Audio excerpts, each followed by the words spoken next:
All right, welcome back. We're jumping right into a huge topic for any RF technician out there, signal analysis and spectrum monitoring. This is the 10th part of our big tutorial on radio jamming, and today it's all about how you, the person in the field, can be the absolute first line of defense. So let's get right to it. Now, before we get into the nuts and bolts, we gotta cover the important legal stuff.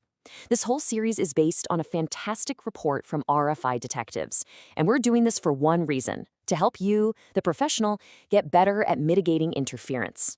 Our goal is to arm you with the knowledge to legally find, identify, and then report illegal jamming signals. And let's be super clear, using this stuff is illegal almost everywhere, and the penalties are no joke. So, where do we even begin when we're trying to defend against jamming? What's the one thing, the core idea, that everything else is built on top of? Let's talk about the foundational practice that has to guide everything we do. And there it is. That's the whole ballgame right there. The key word is systematic.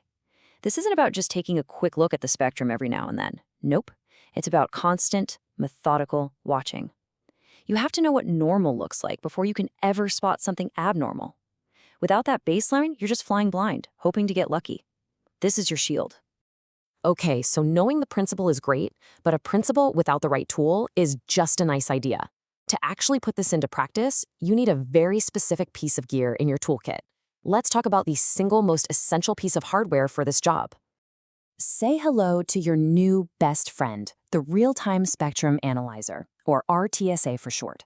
Now, the magic phrase here is 100% probability of intercept. What does that really mean?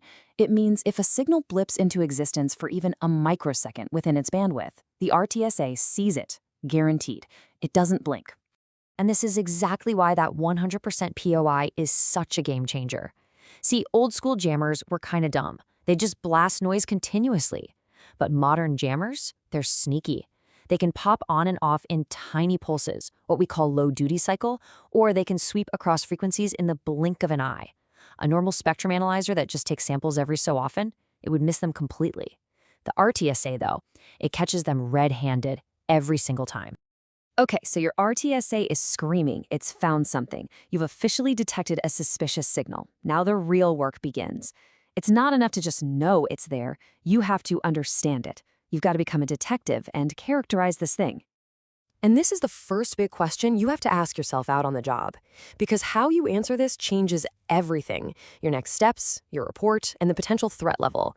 So how can you tell if you're dealing with something big and scary or something small and simple? This lays it all out beautifully.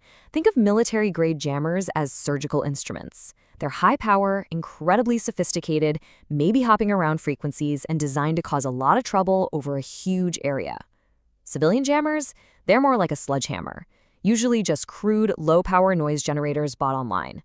Their goal is super local, like a truck driver who wants to block the GPS tracker in his cab, and that's it.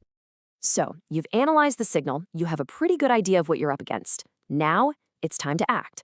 But, and this is a big but, every move you make from here on out is guided by strict protocols and legal rules. We're moving from data to duty. Your response really boils down to two things. Step 1, hunt it down. You'll grab a directional antenna and start taking bearings from a few different spots.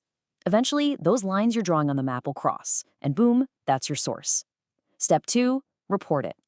The moment you suspect illegal activity, you have a professional duty to report everything you found to the authorities, like the FCC. And speaking of duty, let's be absolutely crystal clear on this. Your job is to find and report, not to take matters into your own hands. You never, ever operate a jammer yourself. You don't fight fire with fire. You advise your clients on legal fixes, like better shielding. And you document everything. Your notes, your records, that's the evidence.